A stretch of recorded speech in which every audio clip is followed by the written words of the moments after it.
New York regorge de splendeur dans son histoire. Certains endroits et monuments sont d'ailleurs des éléments qui représentent dignement cette ville et qui sont visités par d'innombrables personnes dans le monde entier.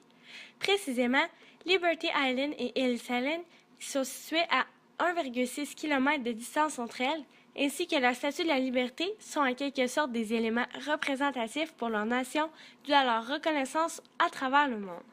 Tout d'abord, Liberty Island. Liberty Island est une île qui se situe dans la Upper Bay ayant une superficie de 6 hectares où se retrouve la magnifique Statue de la Liberté. Celle-ci fut acquise par New York le 18 février 1758 pour la somme de 1000 $.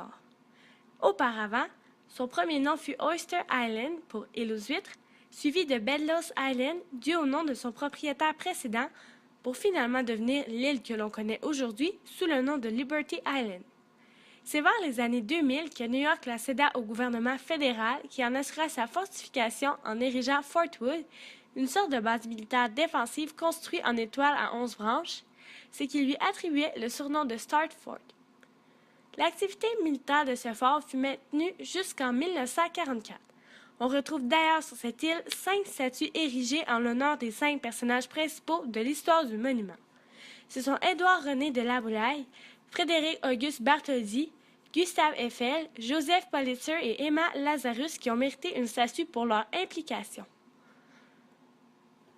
À présent, évadons-nous sur l'île voisine pour en savoir davantage. Ellis Island fut autrefois l'entrée principale des immigrants qui arrivaient aux États-Unis. Ellis Island, c'est le dernier obstacle, l'ultime étape avant d'atteindre l'Amérique tant espérée. Pendant la guerre, l'île fut utilisée pour enfermer des ennemis de guerre ainsi que pour venir en aide aux soldats américains blessés et malades. Aujourd'hui, elle est issue du Musée national de l'immigration qui est consacré aux millions de gens arrivés aux États-Unis par le port de New York dans la moitié du 18e siècle. Par ailleurs, on retrouve dans le hall du musée une statue qui rend hommage à la première immigrante à avoir posé les pieds sur l'île.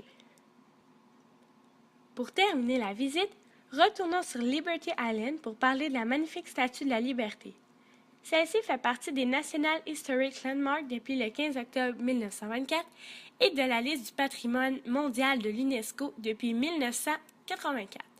Elle fut construite et offerte par le peuple français en signe d'amitié entre les deux nations, ainsi que pour célébrer le centenaire de la Déclaration d'indépendance américaine. L'intérieur de la statue regorge de choses à voir, telles qu'un musée racontant son histoire et plus haut, un poste d'observation de la ville de New York à partir de la couronne, où seulement 30 à 40 personnes peuvent y accéder en même temps. Pour monter dans la statue, il y a au choix un escalier de 350 marches ou un ascenseur.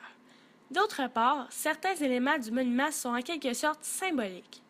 La couronne à 7 branches symbolise les 7 mers et continents de la planète. De plus, une caractéristique précise de la statue n'est pas nécessairement toujours perçue par les visiteurs. Une chaîne brisée enveloppée se retrouve autour des pieds de Dame Liberté.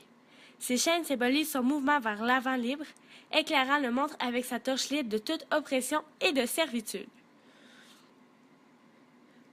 Pour clore le tout, ces 3 merveilleuses attractions new-yorkaises reconnues en disent tellement long autant sur le passé que sur le présent. Mais trop en dire vous gâcherait la surprise durant notre fabuleux voyage. À vous d'en découvrir plus sur ces 2 îles ainsi que sur le monument lors de notre visite.